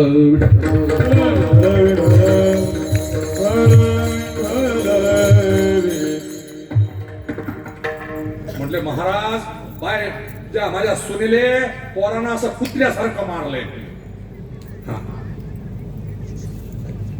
तिनं पाणी सुद्धा पिलं नाही. म्हणले तुमचा फायदा झाला तर पहा. आता तिला बोलवायला का राजा जाईल का. राजानं राणीला सांगितलं, अगं म्हणले फायदा झाला तर बघ. ती राणी गेली म्हणे, राणी साहेब तिने सांगितलं. आता राणीला पाहिल्यावर ती लगेच उठली ना. राणी आपल्या घरी आली ना का, लगेच तिने सावरलं. बाई काय झालं ग. नवऱ्यांना जाऊ, तू काही खाल्लं का, पाणी पिली का. म्हणे कालपासून उपाशी, कालपासून पाण्याला सुद्धा शिवले नाही. म्हण बाई तू चालतं माझ्या घरी झाली. राणीनं घरी आणलं, तिला स्नान घातलं, तिला चांगलं पातळ दिलं आणि चाल ग म्हणे. बाई आली आणि त्या इंद्राच्या विमानाला हात लावला. तिनं हात लावला, गेलं ना विमान गेलं. त्या दिवशी कायदा केला रुक्मांगद राजानं, आजपासून आपल्या राज्यात कोणीच एकादशी धरल्याशिवाय राहायचं. रुक्मांगदा कारणी एकादशीचा छंद तेने प्रमानंद संतोषला. एकादशी 3 प्रकारानं धरतात. दशमीला 1 टाइम जेवायचं, एकादशीच्या दिवशी सूर्यास्ताला पाणी प्यायचं, आणि द्वादशीला सूर्योदयाला पारणं सोडायचं. त्याला म्हणतात साधन द्वादशी. आपली नित्याची येता जाता चर, पण एकादशी. नवरा जर एकादशी धरायला लागला का, बाई अर्ध्या गल्लीत सांगते आमच्या घरी एकादशी आहे, आमच्या घरी एकादशी आहे. नवरा जेवायला बसल्या तर दशमीला सांगते जेवण करा, उद्या एकादशी आहे, घ्या एकादशी आहे, घ्या. दशमीला एकादशी. आणि एकादशीच्या दिवशी बाबा बाबा बाबा, त्या भगरीच्या भाकरी, त्या शेंगाड्याच्या पिठाच्या भाकरी, त्या साबुदाण्याच्या भाकरी, त्या केळीच्या पिठाच्या आता हे भाकरी सांगू का. अरे बापरे, असे डब्याचे डबे भरून ठेवतात बाया. हो, कारण तिला माहित राहतं की यानं एकादशी सोडलं तर आपलं उलगवाडीच होईल. जाऊ द्या, माणसं एकादशी धरतात यात नवल नाही. आमच्या गुरु घराण्याचा कुत्रा एकादशी धरत होता. कोण जागीन तुम्ही? हा, आमच्या सद्गुरु दादा महाराज चातुर्मास्य परंपरेमध्ये डोंगऱ्या नावाचा कुत्रा एकादशी धरत होता. महाराष्ट्रातल्या कोणत्याही फडकऱ्याला विचारा, ज्याच्याकडे शासकीय ग्रीन बुक असेल त्यांना पहा, तो ब्रिटिश कालीन कलेक्टर म्हणे कुत्रा कुठे उपवास करतो का? जणू एकदम घाण आणली तर आमच्या डोंगऱ्या पुढे चांगले पदार्थही आणले. हा, 2 एकादशी आल्या तर कुत्र्यानं सांगायचं की आज एकादशी. त्या एकादशी, निर्जला एकादशी दिवशी परीक्षा पाहिली त्या डोंगऱ्याची, आमच्या कुत्र्याची. वास सुद्धा तिकडे नुसतं पाहिलं सुद्धा नाही, अन्नाकडे पाहिलं सुद्धा नाही, ते पुढे टाकत पाहिलं सुद्धा नाही. त्यावेळेला आमच्या महाराजांना त्या कलेक्टरला सांगितलं, कलेक्टर साहेब, आमचा डोंगऱ्या सूर्यास्ताच्या वेळेला पाणी पितो एकादशीच्या दिवशी, तोपर्यंत अन्नाला शिवत नाही. साधूची कृपा झाल्यावर डोंगऱ्या नावाचा कुत्रा एकादशी धरतो, वारी करतो. साधूची कृपा झाल्यावर ठाकूरबांची घोडी वारी करते. साधूची कृपा झाल्यानंतर जटायू नावाचा पक्षी रामाच्या मांडीवर मरण पावतो. साधूची कृपा झाल्यावर स्त्रीचा पुरुष होतो. साधूची कृपा झाल्यावर रेड्या नावाचा भाषा वेद बोलतो. साधूची कृपा झाल्यावर मेलेला माणूस जिवंत होऊन ज्ञानेश्वरी लिहितो. ही साधूची कृपा आहे. साधू काय सामान्य समजला तुम्ही? इथं दुर्वास आहे, दुर्वास, ब्रह्मा विष्णू महेशाचा गुरु, आणि कोणाला छळायला गेला? अंबरीशाला. अंबरीशी एकादशी धरत होती, साधन द्वादशी. संत मागत नाही, मागतात ते संत नसतात. वरापुराई वाचा, अंबरीश म्हणला मला काही नको, काहीच नाही, पण सुदर्शन चक्र दिलं ना रक्षणा करता. सुदर्शन, हो. आणि तो नारद मुनी आले भेटायला, कोणाला? अंबरीशाला. ते सुदर्शनाने थांबवलं. आता नारद त्याचंच नाव आहे, कोळी नाव होणार आहे, नारद असतात. हो, पण त्या नारदाच्या कळी लावल्यानं जगाचं कल्याण झालं. बरं, तुम्ही जर त्याची बरोबरी करायला गेले ना तर वाटोळ होईल, वाटोळ होईल बाबा. म्हणून कोणाची बरोबर करू नये. मंथरनं कळ लावली तर एवढं घडलं रामायण. विठ्ठल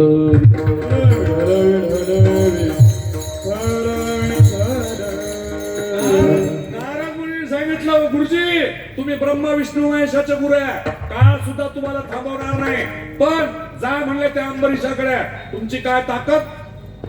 आला. आता अंबरीशाचं रक्षण कोण करत होतं? सुदर्शन. सुदर्शन थांबायचं, गुरुजी थांबा. राग आला त्या दुर्वासाला, त्यानं जटा उपटली, जमिनीवर टाकली. त्यामध्ये प्रत्या नावाची राक्षसी जन्माला आली. कारण त्या दुर्वासाकडे, अंबरीशाकडे थांबली, धावली, पण तिथे काय होतं?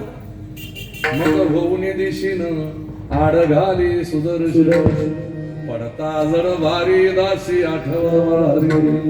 मग होऊन देशीन आड घाली सुदर्शन. मग सुदर्शन थांबला नाही, दुर्वासाच्या पाठी लागलं. दुर्वास ब्रह्मदेवाकडे गेले, वाचव. ब्रह्मदेवाने सांगितलं आमचं काम आहे भक्ता राखे पायापाशी. भगवान शंकराकडे गेले, भगवान शिवाने सांगितलं भक्ता राखे पायापाशी. भगवान विष्णूकडे गेले, अरे सुदर्शन तुझं आहे, आणि ते एका साधूला दिलेले, त्या साधूला शरण जा. देवांच्या गुरूंना सुद्धा परिणाम भोगावा लागला. अंबरीशाला शरण आले. संत उदार असतात, संत मोठे असतात. देती आली अशी दान. कबीर जी ने पूछा कौन बड़ा, तो पृथ्वी बड़ी. पृथ्वी काय के बड़े, हो तो शेष पे खड़ी. फिर शेष बड़ा, शेष काय का बड़ा, वो तो कैलाश भगवान शिव जी के गले में पड़ा. फिर भगवान शिव जी बड़े, भगवान शिव जी काय के बड़े, वो तो कैलाश पे खड़े. फिर कैलाश बड़ा, कैलाश काय का बड़ा, उसको तो रावण ने उखाड़ा. फिर रावण बड़ा, रावण काय का बड़ा, वो तो बाली के बगल में दड़ा. फिर बाली बड़ा, बाली काय का बड़ा, उसको तो राम ने उखाड़ा. राम बड़ा, राम काय का बड़ा, वो तो हनुमान जी के हृदय में दड़ा. साधू थोर जाना, साधू थोर जाना, साधू थोर जाना कलियुगी. म्हणून साधून साधूची निंदा करणे. हो, महाराज साधू निंदेचा परिणाम कळाला, पण श्रीनिंदेचं पुन्हा उदाहरण दिलं.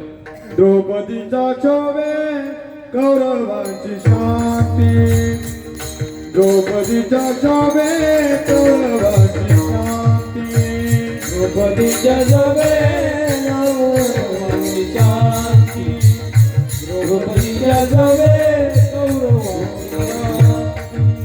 ओनी श्रीपती साहे केले, ओनी श्रीपती साय करी, रूपाये गुणिया धरी अवतार, रूपाये गुणिया धरी अवतार, श्रीपती साय केली, श्रीपती साय केली, रूपाये गुणिया धरी अवतार, रूपाये गुणिया धरी अवतार.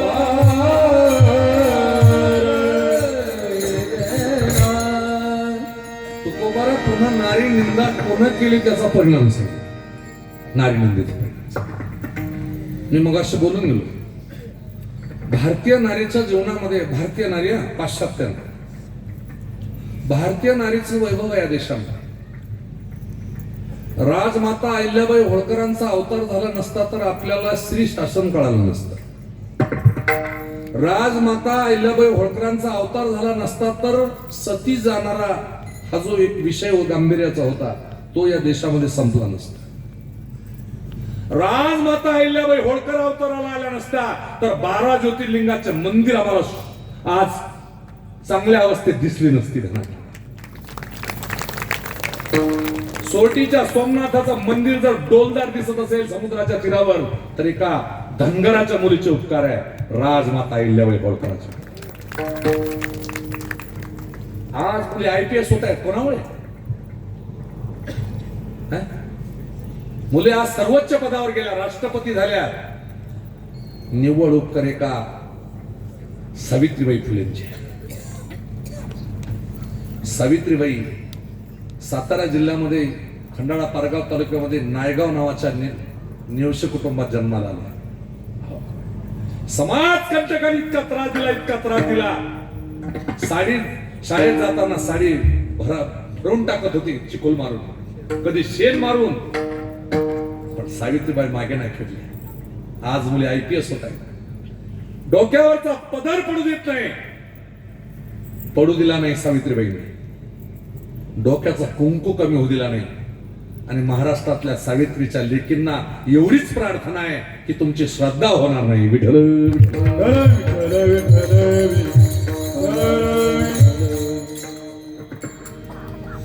तिसरी झाशीची राणी, चौथी जिने आम्हाला छत्रपती दिले. मा साहेबांची भूमिका फार त्यावेळची इतिहासकालीन फार खतरनाक होती. भारताचे नारी, डोक्यावरचा पदर, आल्या गेल्यांची गती कदर, तिला इंडियन मंडळ. पदर घ्यावा असं शास्त्र कोणत्याच पुराणात कुठल्याच नाही. पण पदर घे का? ऊन लागत नाही, समोर मोठ्या माऱ्या माणसांचा आदर, लेकराला पाजण्याची कदर, आणि काही वाद झाला तर खोसण्याची बी तयारी ठेवतात. पदर त्याच्याच कामाचं आहे. पण आमच्या भगिनी बांगड्या विसरत चालल्या, बांगड्या विसरत चालल्या. मी सांगेन तुम्हाला, शृंगार रस जरूर आहे, बांगड्या घालू नका. पण देवाला जाताना, साधूच्या दर्शनाला जाताना, तुमच्या घरात देवपूजा करताना तुमच्या हातात बांगड्या पाहिजे. जर बांगड्या वाजल्या नाही तर तुम्हाला तुमचं देवाचं कार्य करता येत नाही. विठ्ठल हा महाभारताचा सिद्धांत सांगितला मला. तुम्ही बिना बांगड्याचं राहिले तर आमचं काय जाणार आहे? आमचं काही जात नाही, पण सांगून पुढे चालतो. उद्याच्या सूर्यास्तापर्यंत निष्पांडव पृथ्वी करून टाकीन प्रतिज्ञा केली. चूल पेटली, कौरव पांडवांच्या पक्षात चूल नाही पेटली, चूल नाही पेटली. भगवान परमात्मा आले. काय झालं? द्रौपदी अशी का निस्तेज बसलीस? मग दादा, उद्या माझ्या डोक्याचे माझा डोक्याचा कुंकूस असं घडलं काय? भीष्मांची प्रतिज्ञा आहे. कोण भीष्माचार्य? बापाच्या लग्नात ज्याने आहेर केला ते भीष्माचार्य. कोण भीष्माचार्य? ज्याने मृत्यूवर विजय मिळवला ते भीष्माचार्य. कोण भीष्माचार्य? ज्यांची प्रतिज्ञाच भीष्म आहे ते भीष्माचार्य. प्रतिज्ञा फक्त साधू न करायची, नेत्यानं तर अजिबात नाही. आता नेते बरेच म्हणून कीर्तनात आहे बरं का.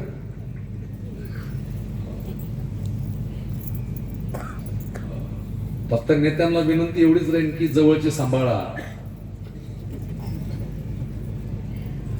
तुम्हाला त्रास फक्त जवळच्यांपासूनच होईल. विठ्ठल विठ्ठल.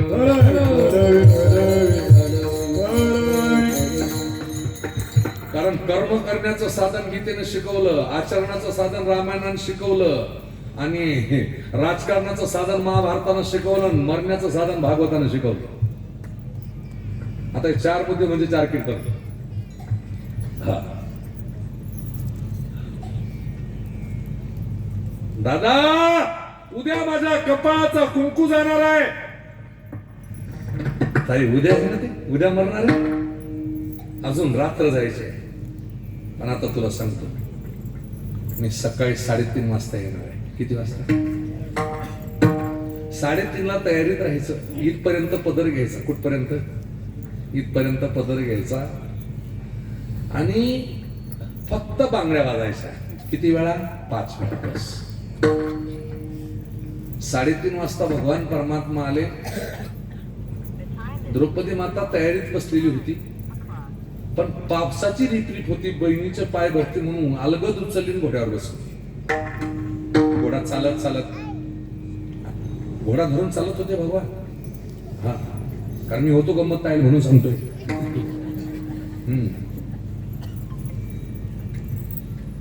अजून बहिणीला घोड्यावर उतरलं आणि भीष्मदेवांकडे सोडलं. बांगड्यांचा आवाज आला, सौभाग्यवती भव. दुसऱ्यांदा आवाज आला, सौभाग्यवती भव. तिसऱ्यांदा, सौभाग्यवती भव. चौथ्यांदा, सौभाग्यवती भव. 5व्यांदा, सौभाग्यवती भव. 6वा आवाज आला आणि मग भीष्मदेवाने डोळ्यावर, कोण? पदरवर सरला तुमची कुलवधू द्रौपदी. तुला इथं कोणी आणलं? आमच्या गड्याने आणलं. देवगडी होतो, देवगडी होतो. द्वारकेचा राणा पांडवा तुझ्या गळ्याला येता येईल. हो, आवाज दिला. दादा, भगवान परमात्मा समोर आलेले आहेत. दृश्य डोळ्यासमोर आणा.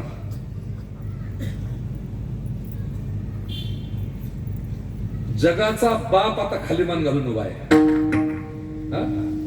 आणि तिथे भीष्मदेव आता विष्णू सहस्रनामाचा पाठ करताय. तिथे विष्णू सहस्रनाम सुरू आहे.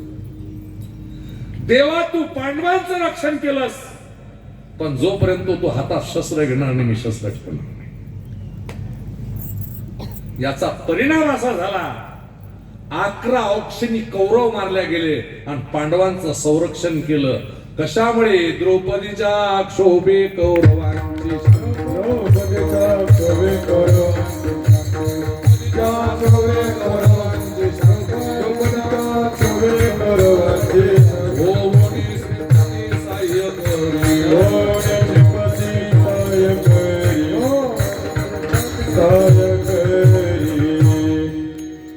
एका द्रौपदी करता 11 औक्षणी कौरवाला मारावं लागलं.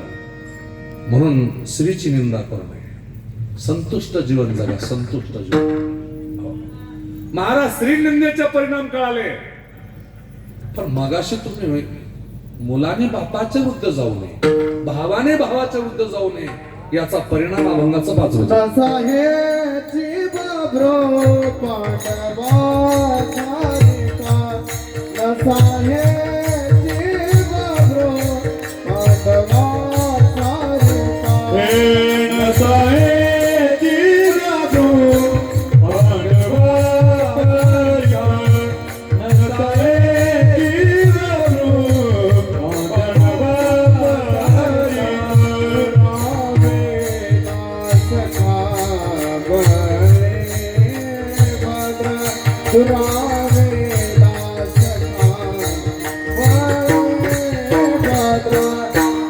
कृपा ये मोनिया घरी अवतार ये मोनिया घरी अवतार दुरवीला सखा बळी बज दुरवीला सखा बळी बज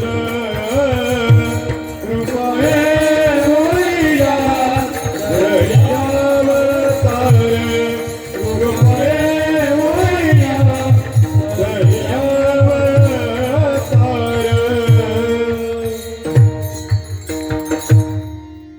फार गोड उदाहरण महाराज देत आहेत. मुलाने बापाच्या वृद्ध जाऊ नये, भावाने भावाच्या वृद्ध जाऊ नये. प्रल्हाद जनक विभीषण बंधू. प्रल्हाद जनक विभीषण बंधू.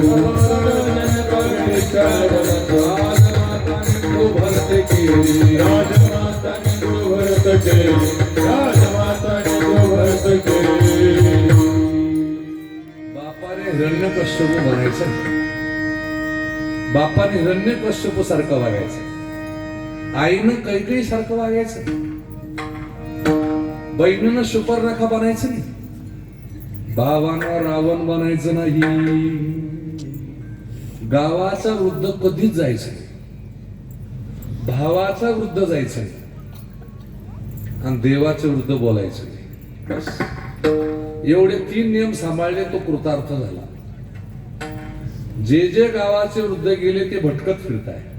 नमो जन्मभूमी जेथे नमो कर्मभूमी जेथे नमो राष्ट्रभूमी जिच्या देहपुर नमो अलंकापुर भूमी जेथे विद्याग्रहण केले आम्ही विठ्ठल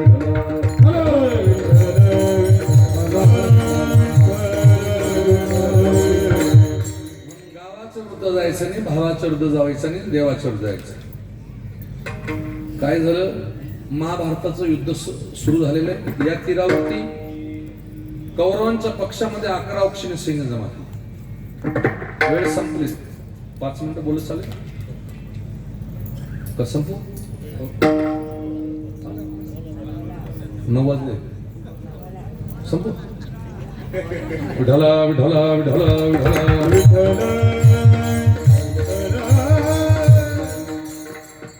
संयोजकालाच विचारतो. नाही तुम्ही म्हणलं तरी मी सोडणारच नाही ना. कारण असा नियम आहे का 2 तास कीर्तन करावं? नियम आहे. हा आमच्या संस्थेनं नियम केला. प्रवचन 1 तास, कीर्तन 2 तास, पिक्चर 3 तास, जिग्नांग रात्रभर. टेन्शन घेऊ नका. मी तुम्हाला अगदी 10 मिनिटाच्या आत झालं कीर्तन. तसं कीर्तन होत नाही बरं. कीर्तन होत नाही. मी विनोदानं सांगत असतो. आमच्याकडे एक मोठी कीर्तनकार झाले दुडकुजी महाराज. ते कीर्तनात नेहमी सांगायचे कीर्तन कसं असतं. असं आता हे बाळ किती सुंदर आहे, त्याच्या तालात आहे आणि धन्य माता पिता एवढंच वाक्य पुरं झालं. बस. काय? माणसाच्या जीवनामध्ये संतती संपत्ती असते. संतती काय असते? संपत्ती असते.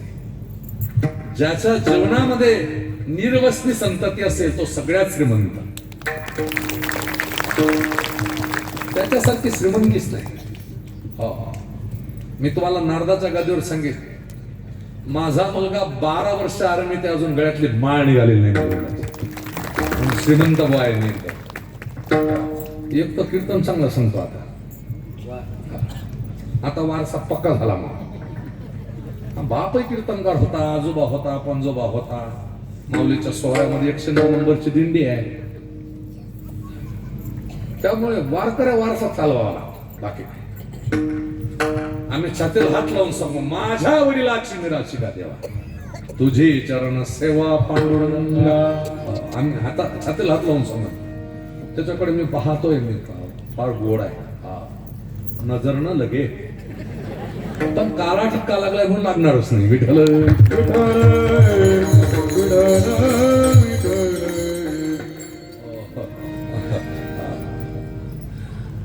तो नंदबाबा सारखा आहे, कृष्णासारखा नाही बरं. आमचा देव काळा होता, एकदम काळा. एक ललिता नावाची गवळण आहे, तिनं असं देवाला चौकात धरलं. मी होतो ना मागे मागे, आणि त्या कृष्णाला विचारलं, ए कृष्णा, नंदबाबा गोरे, यशोदा माता गोरी, तू काळा कसा काय सांग. जरा इतना तो बता दे कान्हा, तेरा रंग क्यों काला. त्यावेळेला भगवान म्हणले, ए लले, म्हणले मी ज्या रात्री जन्माला आलो होतो ती रात्र काळी होती. त्या काळ्या रात्रीचा अंधार माझ्या अंगाला लागला म्हणून काळा. माझा बाप मला यमुनेतून घेऊन चालला होता, की नदीचं पाणी काळं होतं, ते काळं पाणी अंगावर घेतलं म्हणून मी काळा.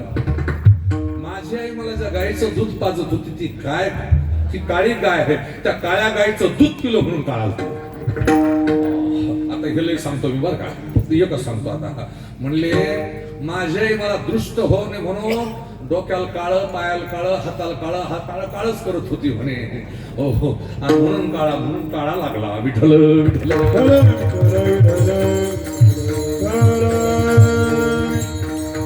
आणि सगळी पोरं कुठली गावातली असेल, वारकरी संस्थेतली.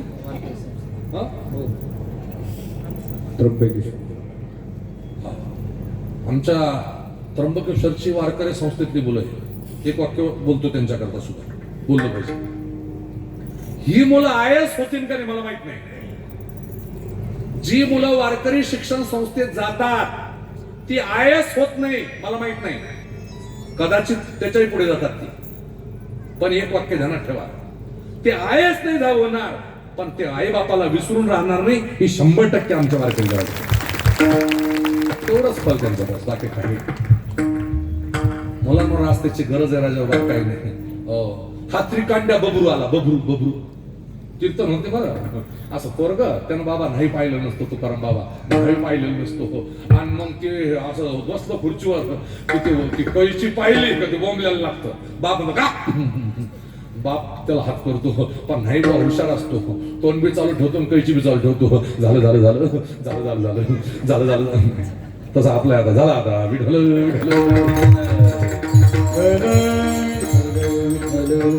झाला, आता झालं.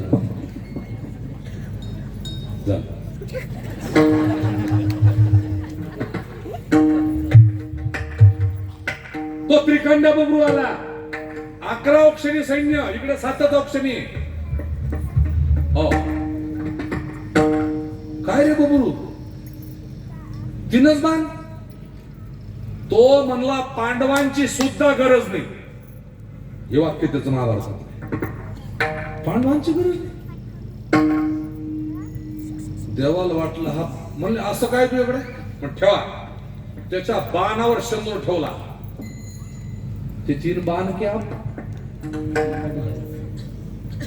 हो, आणि असा भिरकवला त्यानं बाण.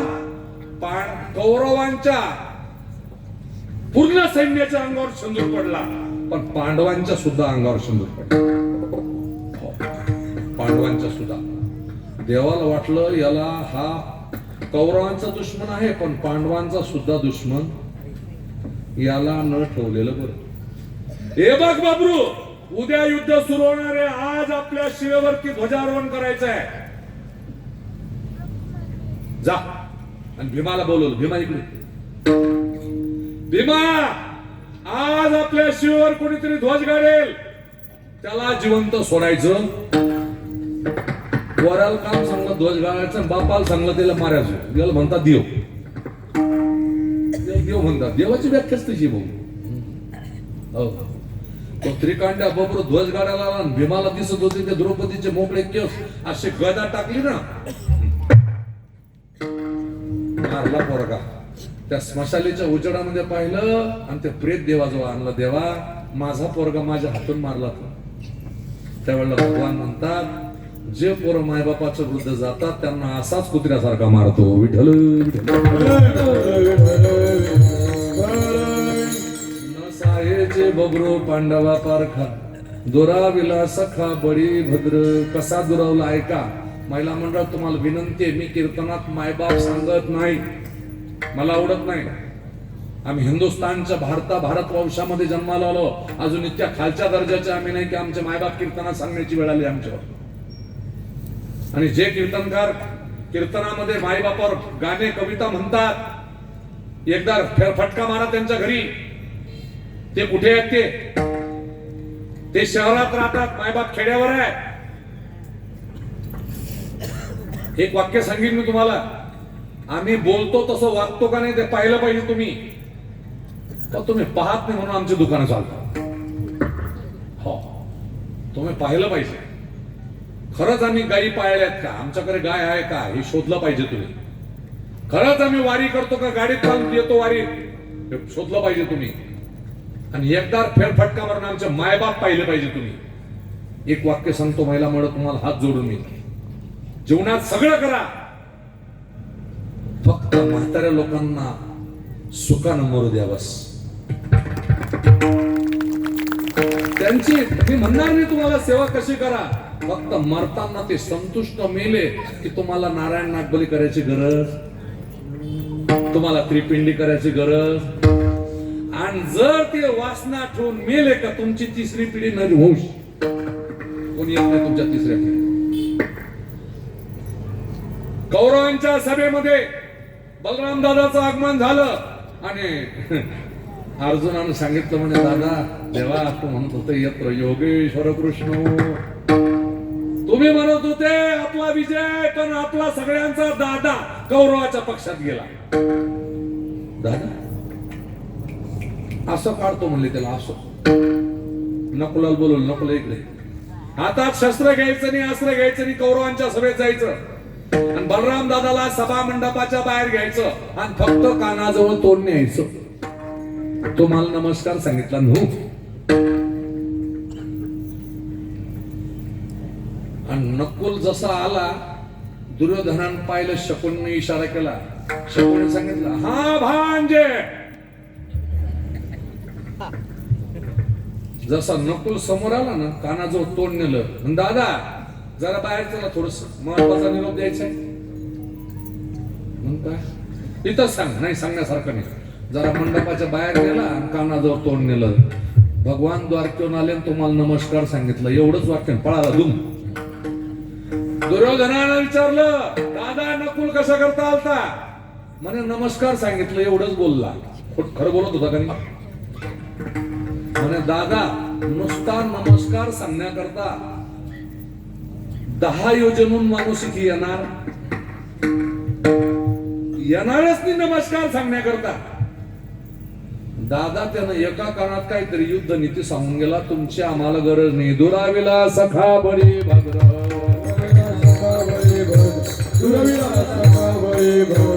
साहेची बबरू पांडवा पारखा,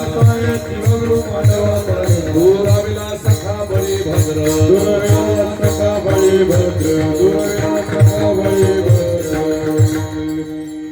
देवाच्या मनात आलं तर देव करत असतो. म्हणून मुलाने बापाच्या वृद्ध जाऊ नये, भावाने भावाच्या वृद्ध जाऊ नये. यथामती यथावकाश 5 चरणाला हात लावण्याचा प्रयत्न केला. बस फक्त 2 मिनिटं सगळ्यांना हात वर करा, करा करा करा. वा विठोबा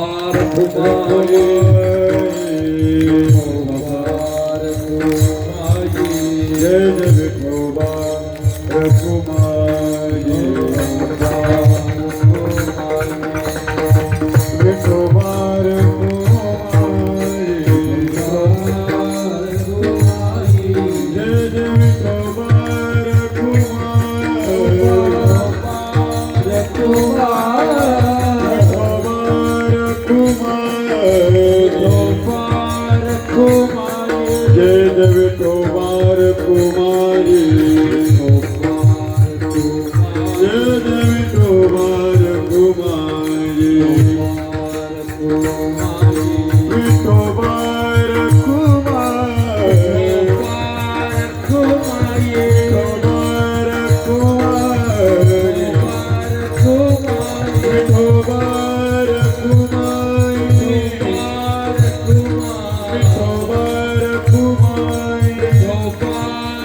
कुमार विठोबर कुमारी विठोबर कुमारी जय जय विठोबर कुमारी विठोबर कुमार विठोबर कुमारी विठोबर कुमारी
शेवटच्या चरणावर सांगतो, तुका म्हणे अंगी राखिली दुर्गंधी अश्वस्थामावधी पांडव पुत्र. सिद्धांत एकच आहे. काही लोकांचा असा समज आहे की एखाद्या वारकऱ्याच्या घरामध्ये जर अघटित घडलं तर लोक देवाला दोष देतात. लोक म्हणतात की देवानं असं करायला. पण एक ध्यानात ठेवा, महाभारताचा सिद्धांत आहे, काळाचं खातं स्पेशल आहे, ते डिपार्टमेंट स्पेशल आहे. काळाची सत्ता अबाधित आहे, ती देवाला सुद्धा थांबवता येत नाही. देवाचा भाचा, सक्का भाचा अवघ्या 2 किलोमीटर अंतरावर होता. किती? तरी देवाला सक्का भाचा वाचवता आला. जाऊ द्या, ते लांब झाला. देवाची छावणी अगदी 10 मीटरवर असताना द्रौपदीची 5 मुलं अस्वस्थानानं कचा कापून टाकली. तरी देवाला वाचवता आली. तरी त्या द्रौपदीनं अश्वस्थानाला जीवदान दिलं. एवढा स्त्रीचा त्या ठिकाणी हृदय इतकं मोठं द्रौपदीचं की त्याला वाचवलं. शेवटी त्यानं ब्रह्मास्त्र सोडलं. ते ब्रह्मास्त्र अर्जुनानं नष्ट केलं. त्यानं द्रौपदीची 5 मुलं कापली, त्याला धरून आणला बकऱ्यासारखा धरून आणला. द्रौपदीनं हात जोडले, दादा त्याला मारू नका, मला 5 आहे, मला माहिती आहे आता माझे 5 मुलं गेल्यावर काय होईल ते, पण त्याच्या आईला तो एकटाच आहे. शेवटी देवानं सांगितलं, भीमा याच्या डोक्याचा मणी कापून टाक. त्याचा मणी कापला, त्याला शाप दिला, जोपर्यंत चंद्र सूर्य तोपर्यंत तुझ्या शरीराचा दुर्गंध येईल. आजही तो अश्वत्थाम्या भटकत फिरतोय नर्मदा मातेच्या किनाऱ्यावर, आजही. परिणाम एकच आहे, त्यानं बकऱ्याचं रूप धारण केलं. बकरा समजतं ना तुला? त्याच्या बकऱ्याचा असा वास येतो, चार्ली सारखा मोकळा. पाम तुका मनी अंगी राखिली दुर्गंधी, अश्वत्थामावधी पांडव पुत्रा. याचा परिणाम एकच आहे, निंदा करणाऱ्याचं कधीच भलं होत नाही, त्याच्या डोक्यावर दरिद्रीचं टोपलं असतं, तो असाच अश्वत्थाम्यासारखा भटकत फिरतो. म्हणून तुकोबाराय सांगतात की सज्जनाची निंदा करू नका, हरिजनाची कोणान घडावून निंदा, सहा गोविंदा नाही त्याच्या यथामती यथावकाश. ठराविक वेळेमध्ये जवळजवळ मीच विना 9 वाजून या आपल्या 7 वाजून 20 मिनिटांनी घेतलेला होता. कीर्तन बरोबर 9 वाजून 20 मिनिटापर्यंत झालं. झालेली सेवा या ठिकाणी तुम्ही घेतलेला, तुम्ही 7लाच उभी राहिली. म्हणून गंधर्वासारखी गायक आपल्याला मिळालेले आहे. काय एवढ्या आता शक्यतो वयोवृद्ध गायक फार क्वचित पाहायला मिळतात, पण श्री हरिभक्तीपरायण तुकाराम महाराज, आरोटे आणि त्यांना रासकर महाराज, भास्कर महाराज आणि आमचे समाधान महाराज, संदीप महाराज, बालविकास संस्था, ताल विकास, हे सगळं मला भेटलं पाहिजे ना पहिलं.